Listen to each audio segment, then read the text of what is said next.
Good morning students. आज हम लोग इलेक्ट्रोमैग्नेटिज्म में जो यूनिट हमारी सेकंड चल रही है उसमें लास्ट टाइम कूलॉम्स लॉ पढ़ा। क्या पढ़ा हम लोगों ने? कूलॉम्स लॉ पढ़ा। ठीक है, आज देखिए जो कूलॉम का नियम है उसमें हम लोग उसका एक वेक्टर फॉर्म पढ़ने वाले हैं।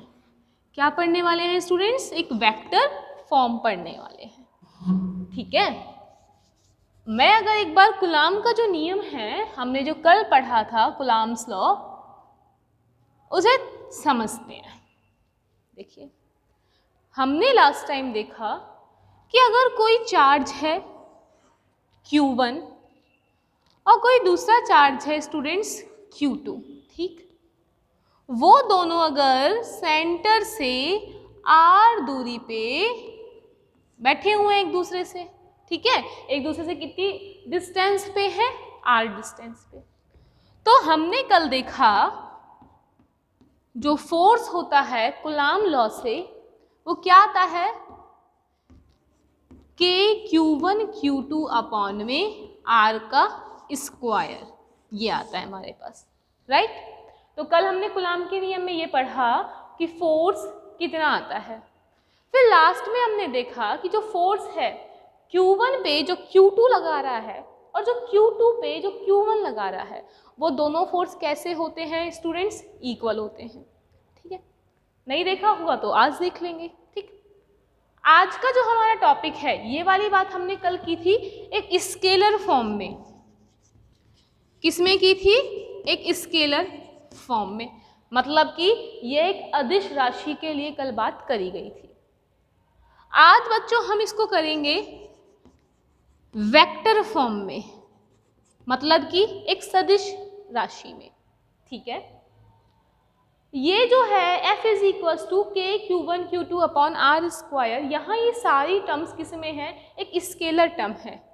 हमें पता है कि जो फोर्स है वो कैसी क्वांटिटी होती है? एक वेक्टर क्वांटिटी होती है, एक सदिश राशि होती है। अब मैं जब इस पे सदिश लगाऊंगी, इस पे वेक्टर लगाऊंगी, तो वेक्टर बराबर वेक्टर क्यों होना चाहिए? मतलब कि हमारा ये वाला टर्म भी कैसा होना चाहिए बच्चों? वेक्टर होना चाहिए। ठीक है, तो हम इसमें लिखेंगे k Q1 Q2 अपॉन में r स्क्वायर। वेक्टर के लिए अब देखो ये तो स्केलर है, डिस्टेंस स्केलर होती है, Q1 Q2 चार्ज है, ये एक स्केलर क्वांटिटी है, k तो वैसे भी स्केलर है, 9 इंटू 10 की पावर 9 वैल्यू होती है। तो बच्चों इसके लिए हम इसकी खुशी के लिए एक यूनिट वेक्टर लगा देते हैं, जिसे इकाई सदिश बोला जाता था 11th क्लास में हिंदी में। ठीक, तो अब ये कैसी क्वांटिटी हो गई बच्चों? Vector quantity. इसी को ही हम वेक्टर को आज पढ़ने वाले हैं और दूसरे किस तरीके से लिख सकते हैं, राइट। तो आज का हमारा टॉपिक है कूलॉम का नियम सदिश रूप में, ठीक है, या फिर Coulomb's law in vector form. देखो, तो आज का हमारा टॉपिक क्या है? Coulomb's law in vector form. Coulomb's law in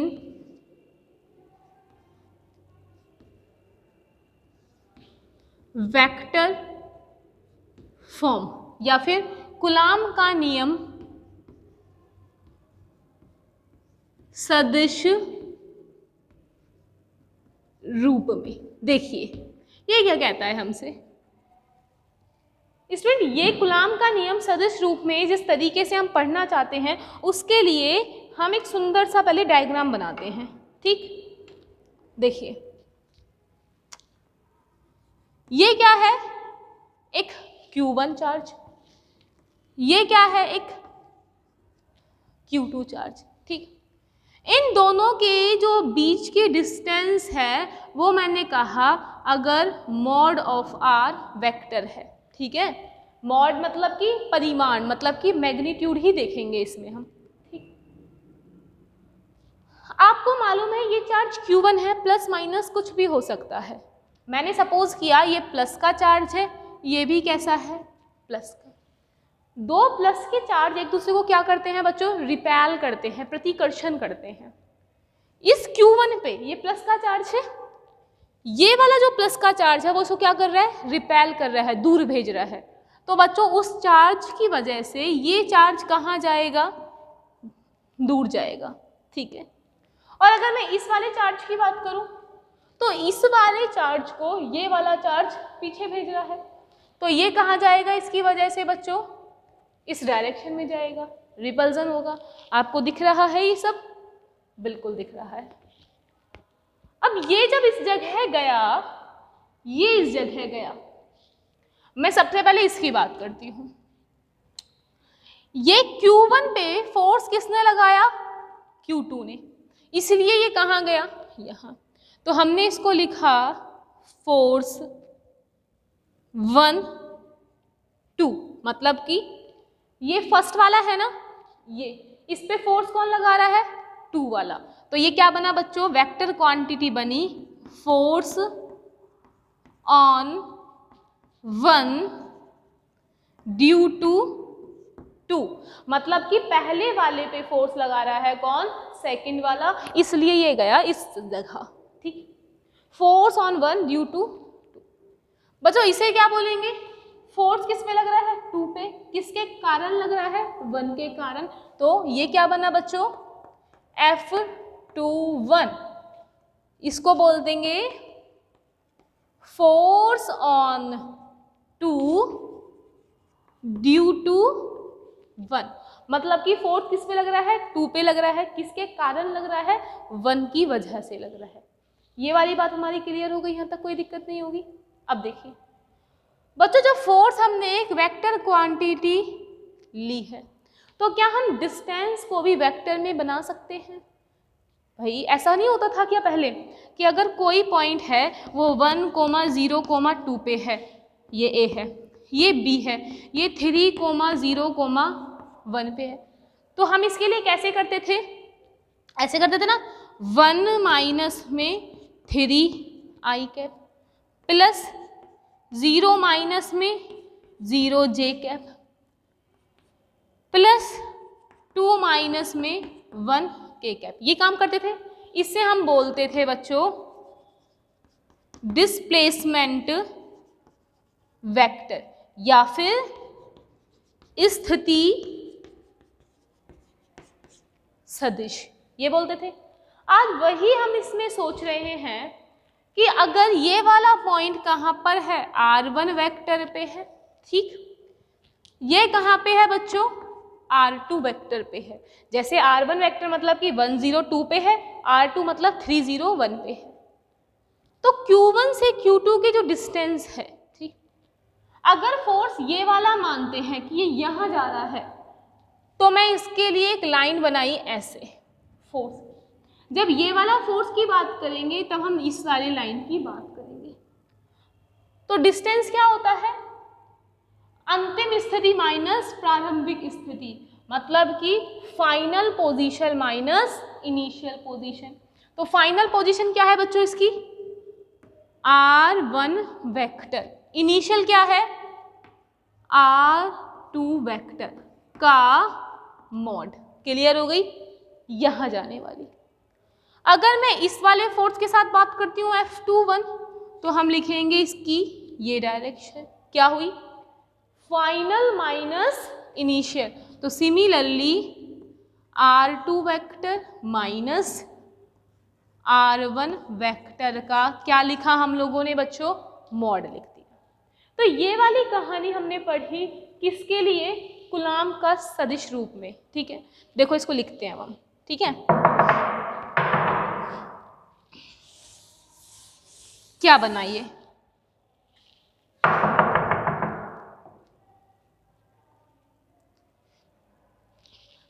हमें मालूम है, हम सबसे पहले निकाल रहे हैं F12। तो बच्चों फोर्स ऑन 1 ड्यू टू 2 क्या होता है, सिंपल, अगर मैं एक साइड लिख दूं इसको, F इज इक्वल्स टू होता है कि Q1 Q2 अपॉन में R का स्क्वायर, ऐसे कुछ लेना है, और ये आएगा यहाँ पे R कैप वेक्टर के लिए। अब देखो फोर्स आ गया 1 2 वाला ले रहे हैं, 2 1 वाला नहीं ले रहे अभी। कितना आया बराबर में K तो एज इट इज आ गया, ठीक। चार्ज कौन कौन है बच्चों, Q1 और Q2, तो इसको लिख दिया directly K Q1 Q2 divided by distance का स्क्वायर और R कैप। बच्चों जब F12 की बात कर रहे हैं तो ये ऐसे आ रहा है, तो डिस्टेंस भी कौन सी लेंगे, यहाँ वाली। तो ये क्या बना, मैग्नीट्यूड ऑफ R1 का वेक्टर माइनस R2 का वेक्टर का मैग्नीट्यूड, इसका क्या कर देते हैं हम होल स्क्वायर, और ये क्या लगेगा R कैप। जब R स्क्वायर नीचे था तो R कैप, तो इसका ही कैप बना दे हम, R1 वेक्टर माइनस में R2 वेक्टर का क्या बना स्टूडेंट्स, कैप बन गया। बताओ यहाँ तक कोई दिक्कत है हम लोगों को। और इसको हम कैप ले रहे हैं ना, तो इसमें मैग्नीट्यूड मत लगाओ, ठीक। यहाँ सिंपल क्या लगा सकते हैं हम, ब्रैकेट। आर कैप के लिए ब्रैकेट ही यूज होता है, ना कि मैग्नीट्यूड होता है। तो यहाँ तक की हमारी बात क्या हुई है, कंप्लीट हो गई। अब देखिए इसको और सॉल्व करते हैं। हम जानते हैं कि F12 वेक्टर के लिए ये तो आ गया as it is K Q1 Q2 upon में। बच्चों देखो ये क्या बना, R1 का वेक्टर माइनस R2 का वेक्टर, ये बना स्क्वायर, ठीक। ये क्या है, कैप है।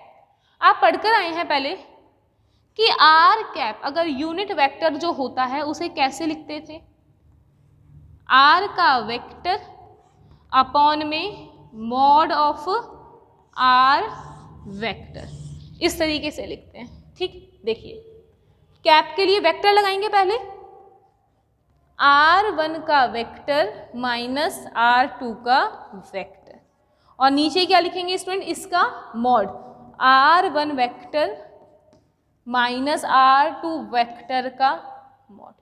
देखो ये दोनों ही क्वांटिटी कैसी हैं, परिमाण को, मैग्नीट्यूड को बता रही है। तो हम क्या लिख देंगे यहाँ से, F12 इज इक्वल टू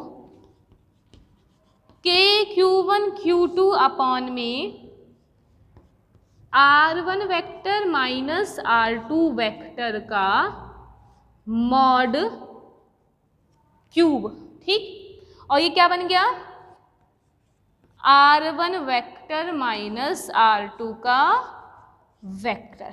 तो आपको जब भी फोर्स वेक्टर में फाइंड करना है तो वो इस तरीके से करा जाएगा, ठीक है।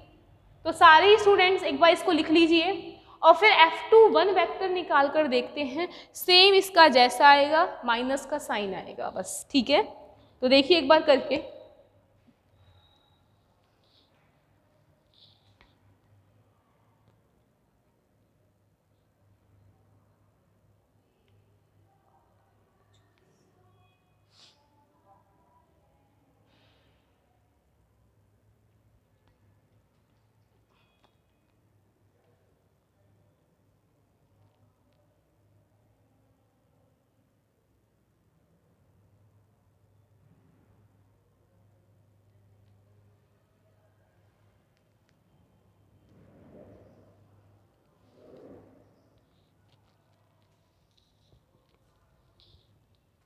इसे लिखिए कंप्लीटली।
देखिए इसे हटाते हैं यहाँ से हम, नेक्स्ट देखते हैं, F12 वेक्टर की बात हो गई, F21 वेक्टर के लिए देखते हैं, राइट। देखिए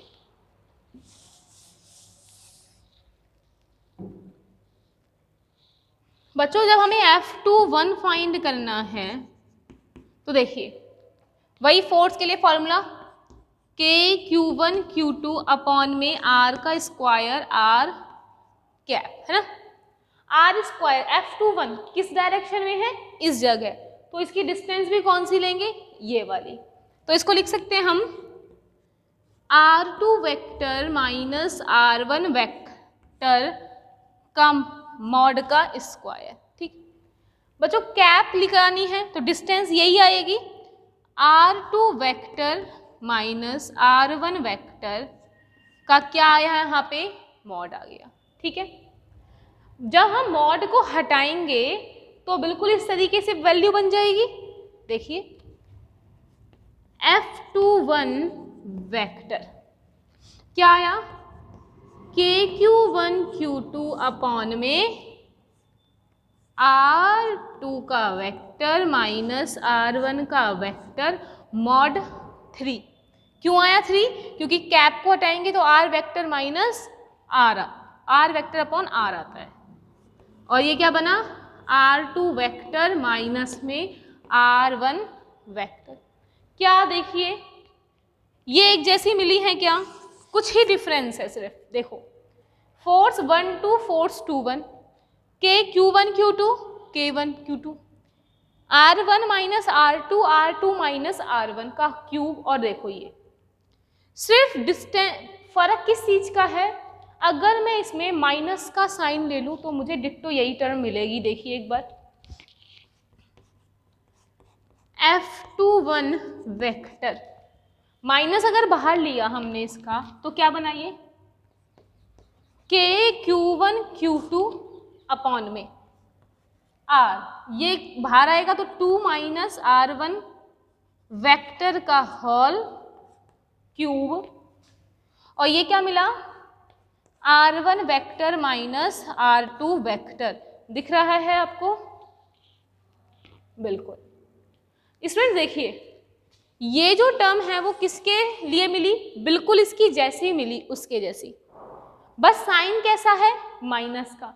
तो हम यहाँ से क्या कह सकते हैं कि जो फोर्स ऑन 1 2 वेक्टर जो होता है वो कैसा आएगा, माइनस ऑफ F21 वेक्टर के। क्लियर, ये वाली बात आपको आपने पढ़ा है न्यूटन का थर्ड लॉ, क्या बोलता था, एक्शन रिएक्शन, क्रिया प्रतिक्रिया। देखो Q1 ने Q2 फोर्स एक दूसरे पे लग रहे हैं, बस अपोजिट डायरेक्शन में लग रहे हैं, लेकिन इनका वैल्यू कैसा है, इक्वल, राइट। जैसे कि हम इस बोर्ड को धक्का दें, ठीक, ये भी रिवर्ट में हमें पुश कर रहा है।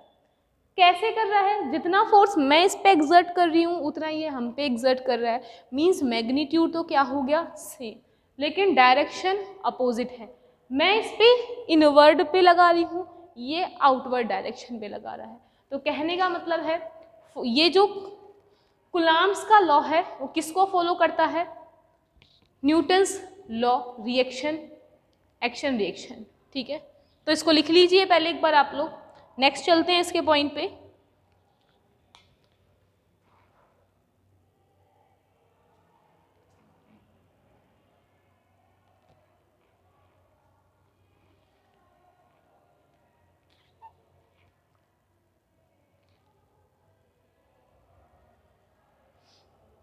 इसको कंप्लीटली लिखिए, चलते हैं हमारे नेक्स्ट पॉइंट की तरफ।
हम चलते हैं अपने नेक्स्ट टॉपिक की तरफ अब।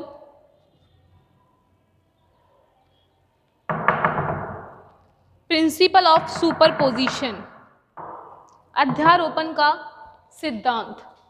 देखिए, ये हमारा वेक्टर लॉ जो था कूलाम के लिए वो कंप्लीट हो चुका है।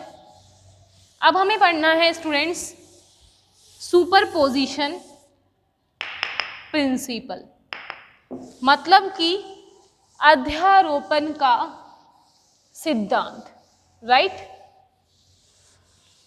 ये हमसे क्या कहना चाहता है अध्यारोपण का सिद्धांत, इसे समझते हैं।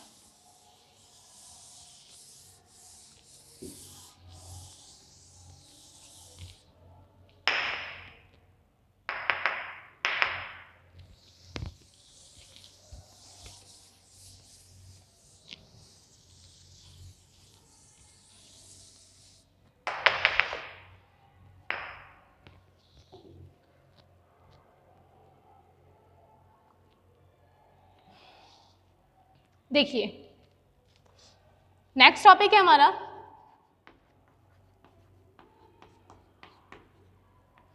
प्रिंसिपल ऑफ सुपर पोजिशन या फिर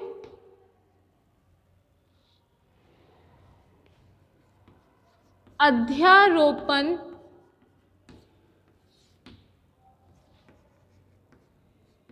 का सिद्धांत, राइट। प्रिंसिपल ऑफ सुपरपोजिशन या फिर अध्यारोपण का सिद्धांत, या इसको ऐसे भी बोल सकते हैं force between multiple charges. Hindi में इसे बोल सकते हैं बहु आवेशों के मध्य, बहु आवेशों के मध्य बल।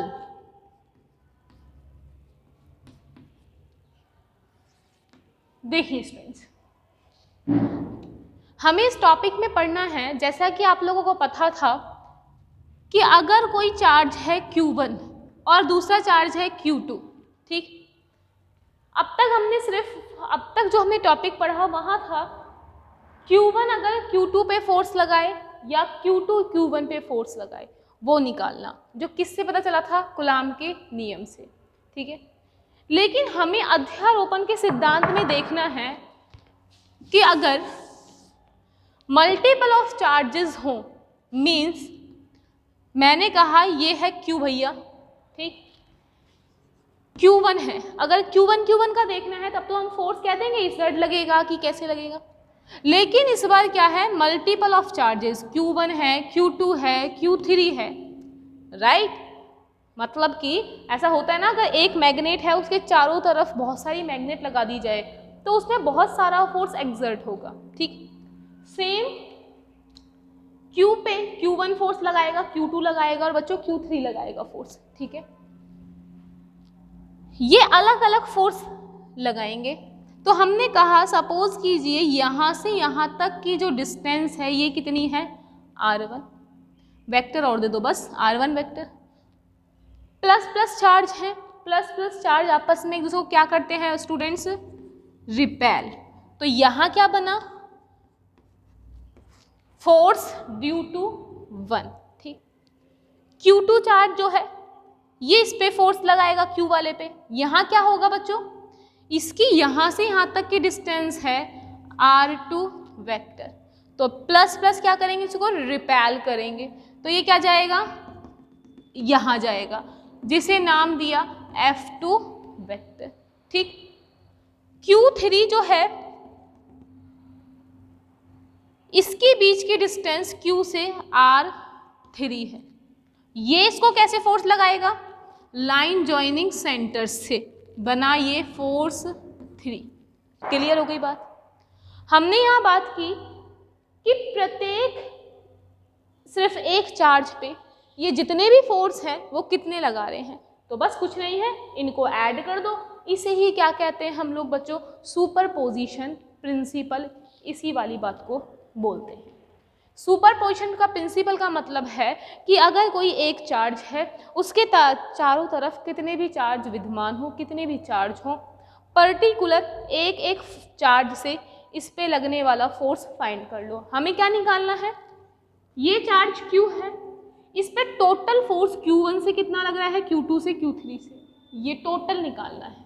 ठीक है, तो कुछ नहीं करना, इस चार्ज पे पहले इस चार्ज के थ्रू निकालेंगे, Q2 के थ्रू निकालेंगे और फिर निकालेंगे Q3 के थ्रू।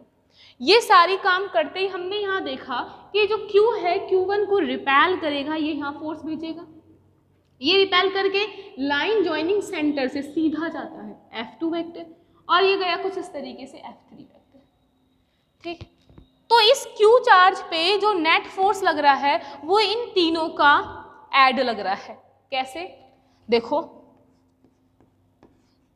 नेट फोर्स कितना लगेगा, जो F1 देगा, 2 देगा और 3, तो हम इसको वेक्टर योग करेंगे, F1 vector plus 2 vector plus में F3 वेक्टर।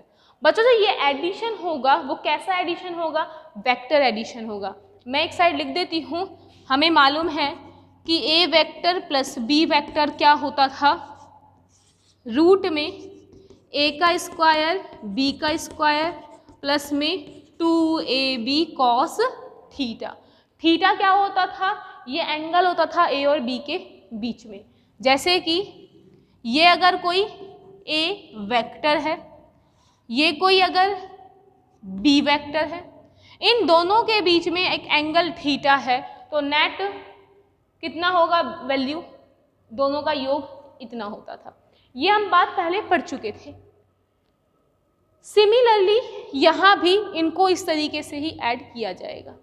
बच्चों अगर जैसे यहाँ पर चार्ज और भी हैं, Q3 की जगह Rn डिस्टेंस पे Qn चार्ज हैं, मतलब Q1, Q2, Q3, 4, 5 और n तक हैं, तो सिमिलरली एक जो फोर्स लगेगा वो कहाँ तक लगेगा, सब F वेक्टर n तक।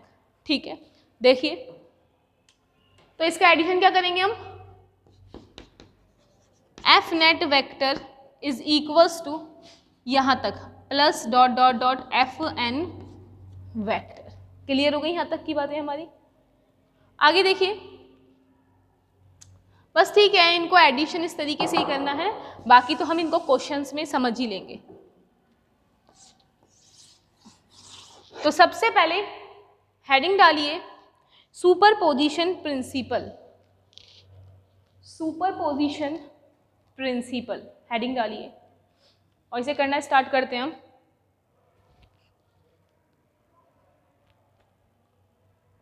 सुपरपोजिशन प्रिंसिपल,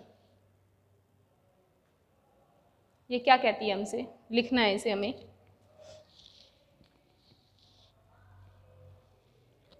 इंग्लिश मीडियम वाले लिख लें पहले एक बार, सुपरपोजिशन प्रिंसिपल हेडिंग डाली, या फिर फोर्स बिटवीन मल्टीपल चार्जेस, और इसके नीचे हिंदी मीडियम वाले जब तक डायग्राम बना लीजिए और ये लिख लीजिए, और इंग्लिश मीडियम वाले पहले डेफिनेशन लिख लो। ठीक है, लिखो इसमें, in a system of n charges, in a system of n charges,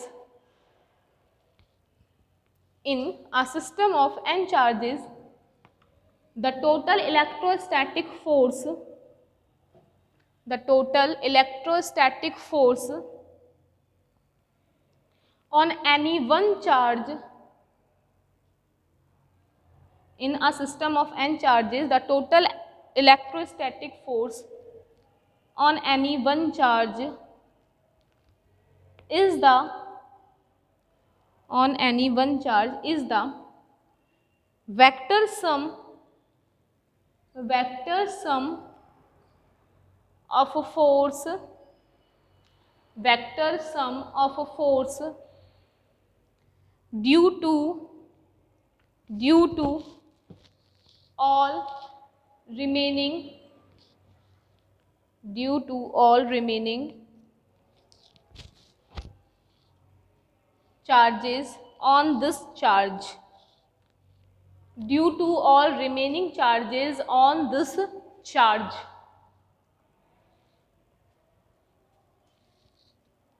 This term is known as principle of superposition. This term is known as principle of superposition. तो लिखिए वापस से एक बार, रीड कीजिए, मैं वापस अगेन रीड कर रही हूँ इसे. In a system of n charges, the total electrostatic force on any one charge is the vector sum of force due to all remaining charges on this charge. This term is known as superposition principle. This term is known as superposition principle. तो बच्चों यहाँ तक कि हमारी बात हुई किसकी, superposition principle की. ठीक है, अब आप लोग जब तक ये डायग्राम बनाइए और इसको बनाइए, लिखिए. ठीक है, हिंदी मीडियम वाले स्टूडेंट टॉपिक डालिए अध्यारोपण का सिद्धांत. अध्यारोपण का सिद्धांत, और इसमें लिखिए अध्यारोपण के सिद्धांत में अनेक आवेशों की उपस्थिति में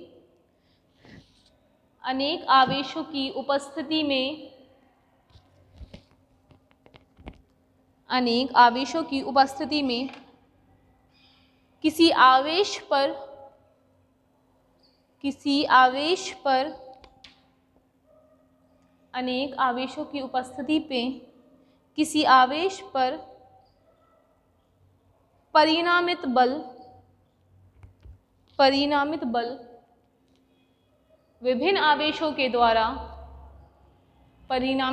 विभिन्न आवेशों के द्वारा स्वतंत्र रूप से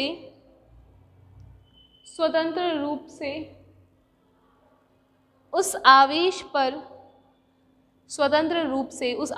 पर कार्यरत कूलाम्ब बलों के सदिश योग के बराबर होता है. वापस देखिए, वापस रीड कर रहे हैं. अनेक आवेशों की उपस्थिति में किसी आवेश पर परिणामित बल विभिन्न आवेशों के द्वारा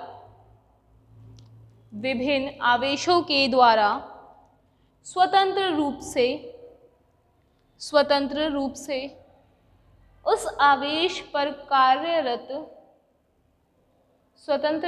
उस आवेश पर कार्यरत कूलाम्ब बलों के सदिश योग के बराबर होता है.